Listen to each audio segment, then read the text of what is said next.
네, 2016년 8월 12일 시황방송을 시작을 하겠습니다. 자, 코스피는 0.08% 상승한 2050포인트로 마감이 되었는데요. 2016년 들어서 종가상 기준으로 해서는 가장 높은 수준을 나타내고 있습니다. 장중에는 2060포인트까지 상승을 하면서 그동안에 우리가 박스권 상단이다라고 해서 저항대로 엮였었던 이 2050포인트의 돌파가 나타나는 모습들이었는데요.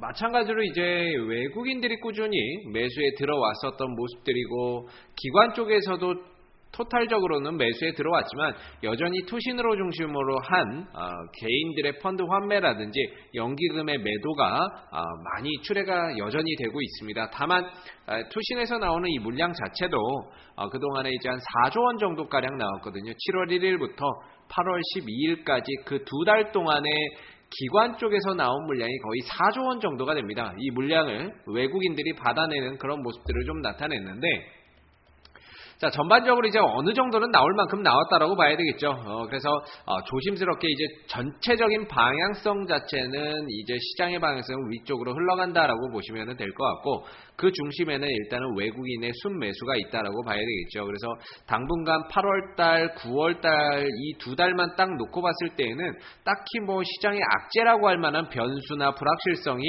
없기 때문에 조금 더 가볍고 탄력 있는 모습들을 나타내면서 추세의 흐름들이 우상향으로 좀 흘러가지 않을까라는 생각이 드는 부분들이고요. 그래서 전체적인 방향성 자체는 우상향이니까 중간중간에 쉬어갈 수는 있습니다만은, 쉬어간다 하더라도 빠르게 들어올리고 회복해주는 이런 모습들을 기대를 해볼 수 있는 지금 시장의 흐름들이 아닌가라는 생각이 듭니다. 그래서 금요일날 뭐 한국전력이라든지 이런 대형주 업종별로는 이제 한국전력이라든지 이런 종목들이 조금 하락 흐름들이 나왔는데요.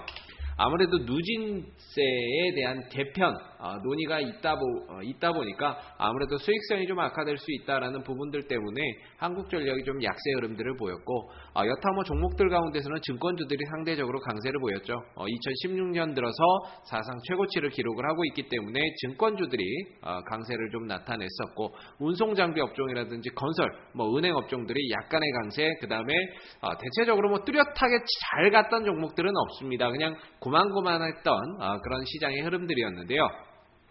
업종별로, 업종 대표주별로 돌아가면서 한 번씩 시장을 끌어올리고 하고 있기 때문에 아무래도 전반적인 시장의 흐름들이 2050을 넘어서 추가적인 상승의 흐름들도 조심스럽게 좀 기대를 해보게끔 만드는 그런 모습들이 아닌가 싶습니다. 그래서 지금은 증권주들에 대한 관심들을 조금 더 가져보시고요. 시장이 올라간다라고 했을 때 전체적으로 이제 증권주들이 또 들고 일어나는 경우가 많기 때문에 증권주들에 대한 관심이 조금 더 필요할 것 같습니다. 그리고 코스닥인데요. 코스닥 같은 경우에도 전체적인 방향성 자체는 거의 횡보 국면에 들어가 있다라고 보시면 됩니다.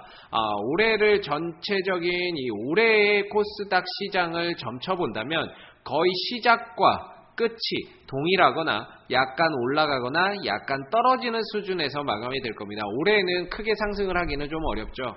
그렇기 때문에 지금은 딱히 이런 주도 없고, 그 다음에 올해가 대체적으로 내년 대선을 노리고 세력들이 좀 매집에 들어가는 이런 시기이기 때문에요. 시장이 크게 가기는 사실 힘듭니다.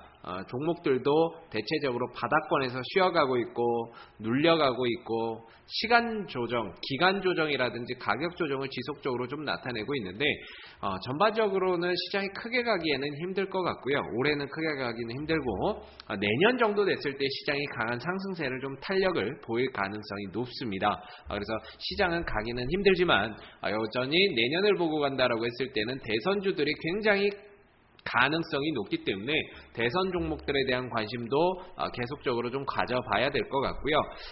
전체적으로 셀트리온이라든지 이런 것들도 최근에 좀 급등 이후에 오늘 쉬어가는 그런 모습들을 좀 나타냈었는데, 차트가 굉장히 잘 만들어져 있죠.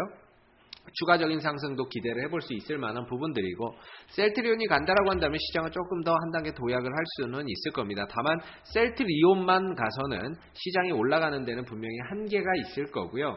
셀트리온도 가면서 전체적으로 다른 종목들, 업종 대표주들이 같이 가야 시장이 강하고 멀리 갈 수가 있겠죠. 그래서 전체적인 시장의 방향성 자체는 거의 횡보 내지 약간의 상승, 약간의 하락 정도의 흐름들이 나타날 거고요. 하반기에 혹시라도 조정이 나오면서 650포인트 아래로 내려온다면은 이거는 좋은 저점 매수의 기회가 분명히 될 수 있을 겁니다. 그리고 테마주들 가운데서는 대구공항 이전 관련해서 홈센터라든지 그 다음에 보광산업이라든지 이런 종목들이 급등이 나왔었죠. 그래서 대구공항 통합 이전 이제 거의 올해 12월이나 내년 1월 중에 이제 그 대구공항 이전지가 선택이 될 텐데요. 그거 관련주에서도 여전히 관심을 두고 분명히 봐야 되는 부분들이 아닌가라는 생각이 듭니다. 그래서 이 대구공항 관련 테마주들도 연내에 또다시 한 번 더 또 강한 파동이 나올 수 있는 종목들이 많다 보니까 그쪽 이제 대구공항 관련 테마주들도 관심을 좀 갖고 보시고, 그다음에 OLED라든지 반도체 장비 관련주라든지 이런 업종 들에 대한 관심도 분명히 갖고 볼 필요가 있을 것 같습니다. 자, 오늘 시황방송을 여기서 마무리하도록 하고요. 저는 다음 시황방송에 다시 찾아뵙도록 하겠습니다. 수고 많으셨습니다.